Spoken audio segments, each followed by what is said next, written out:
welcome to Old Ways Gardening and Prepping. My name is Teresa, and I'd like to welcome you this late evening out to the shed of many names. And the topic for today is making your own homemade bone meal. It's simple and easy as long as you have the bones that are prepared right, and dedicated grinder, coffee grinder, which you don't have to use, but I prefer to use it. And this one's dedicated to making bone meal and eggshell powder. A good hammer, just in case, and a brick, just in case. Now, let's talk about bones. Now, these bones I saved from all those turkeys back around Thanksgiving that I had pressure canned and made turkey bone stock from. Now, of course, some of the calcium was leached out, not all of it, but some of it was leached out in the process of making the turkey bone stock. Now, a lot of times it's best to pressure can cook your bones so that they'll be more supple and broke down. But you can use just regular bones, cooked bones. I like to do dual purpose. That way I get bone stock, bone broth stock out of it, as well as the bones to make bone powder. Now, what you'll do, of course, is I pressure cook mine and then strain off all the bone stock, save the bones, put them on now I use aluminum foil this time, and put them on a cookie sheet and slow cook them, or slow dry them out. About as low as your oven will go. I think theirs goes to 150, down to 150, I think, or 120, something like that. As low as your oven will go. And let them just dry in the oven. You want them extremely dry. And then, of course, I've been trying to make this video for a while. Well, I finally have time to do it. And what I'm going to do is show you step by step how to break them down and then grind them up. Now, once they're completely dry, this is really what you want to see. You know the old saying, dry as a bone? This is what you want. Your bones, when they are processed right, no matter what bone they are, they're going to turn white and they're going to get really brittle. Easy to break apart. And then that way they are ready to go. Now, with bone meal, it is wonderful, of course, for calcium. Even though some of the calcium leaches out in making the stock, it still retains a lot of calcium and a whole lot of phosphorus. Now, once you powder it down, I don't get to make a lot of bone stock, so this is nice, but it's not going to be enough for my garden. But for you smaller gardeners, this will be perfect. Now, something that a lot of people don't know, that bone meal is a slow release organic fertilizer. Meaning, all you have to do is add it to your soil once a year. That's all you need. Because it's slow release, it takes a while for it to, it slowly releases it throughout the growing season. That way you only have to use it once and not multiple times like I see so many doing, because you can overdo bone meal in your garden and that's not good. So let's get started. Let's move the camera down. We'll pause. Okay, what I'm going to do is bring up my grinder. And like I said, this is a dedicated coffee grinder for eggshells and bones. Now, if you don't want to have to dedicate a grinder for it, you can just keep pulverizing them with the hammer into smaller pieces. But you want to get them in as small a pieces as possible.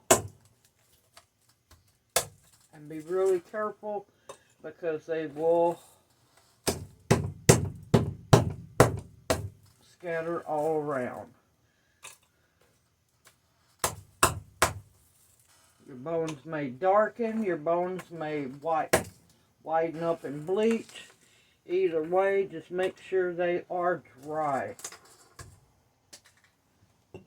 And don't allow any escapees. You can see that just broke up very nicely.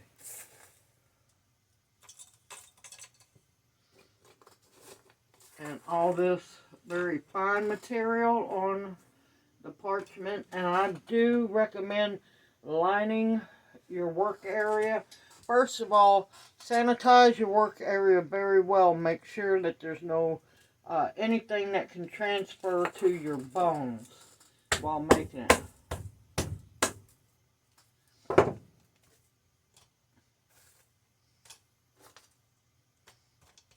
Okay, that's plenty in that batch. And I'm only going to make you suffer through this once.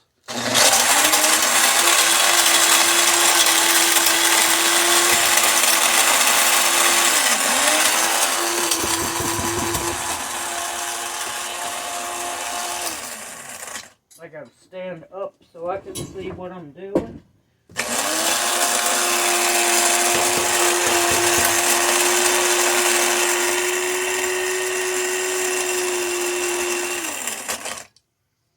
And I can tell with that last little noise that it's not completely done. And no, it's not.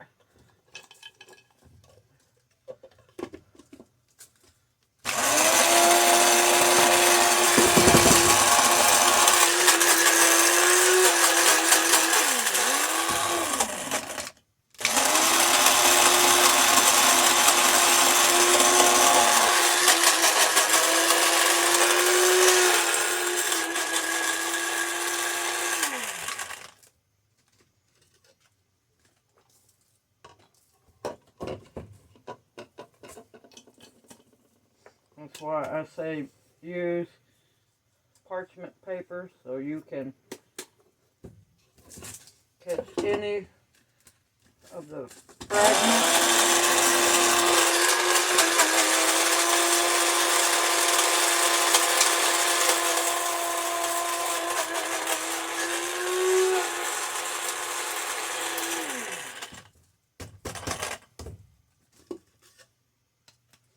And I'm going to get a sift, and I'll be right back. Okay, I've got a sifter, because you want to try to get as many of the large particles ground up. Because the finer you get it, the faster it'll break down in your soil. And all you do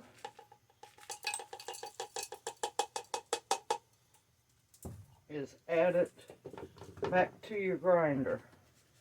And see, it's okay if there's bigger pieces, little bit bigger pieces, but you want to try to get it as fine as possible.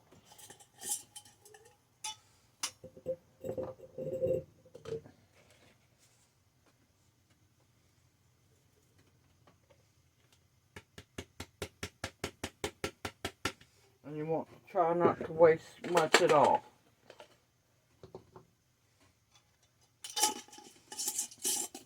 And since we have so much humidity, I like to keep the lid on. But that's just the first round. And I'm going to continue on grinding. And I will bring you back as soon as I'm almost done. See you here in a little bit. Alright, I just wanted to show you I'm almost halfway done, and I have a pint jar of beautiful, all-natural, organic fertilizer. Fairly simple, fairly easy, and worked every bit of effort it has been. And now I'm going to get busy. I'm probably going to fill maybe 1 or 2 more pint jars up. I'll see you back here in a little bit when I'm done. Okay, I'm coming down to the home stretch. I have all the bones broke down as small as I can get them, because you got to let your grinder take a break every once in a while so it doesn't get overheated. And you're going to just get a couple of ground batches put together in the sifter.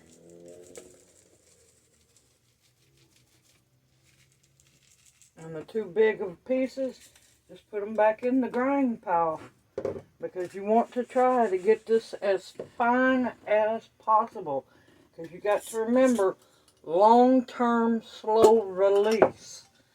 The bigger the pieces, the longer it's going to take for them to release the phosphorus and the calcium. And there we go. And I'm just going to keep on working it.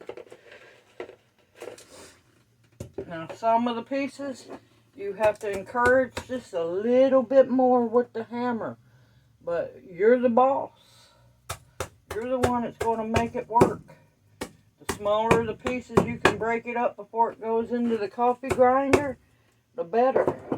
I will bring you back as soon as I get done with this pile of bone chips. See you here in a little bit.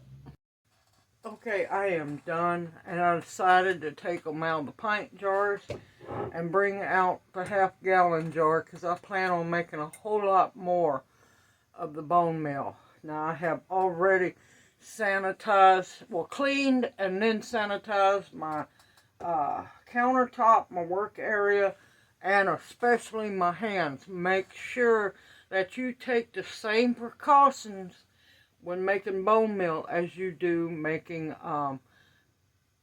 eggshell powder, because if your bones are not 100% dry, you can still get sick. So, like I said, just make sure. Now, I was blessed with that amount of bones to get just a hair over 4 cups. Now, I want you to look at that. Does that look like anything that you get out of a bag of organic bone meal?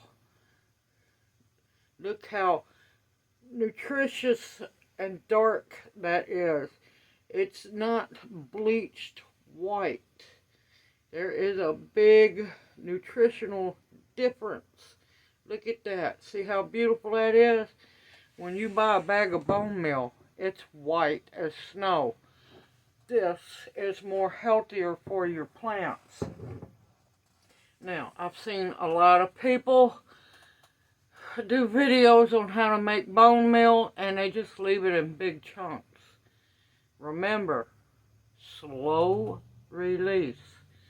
It's a slower release than the calcium in eggshells. Think of human bones.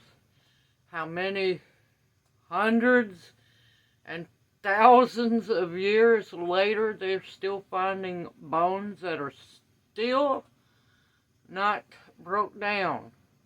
Think about that.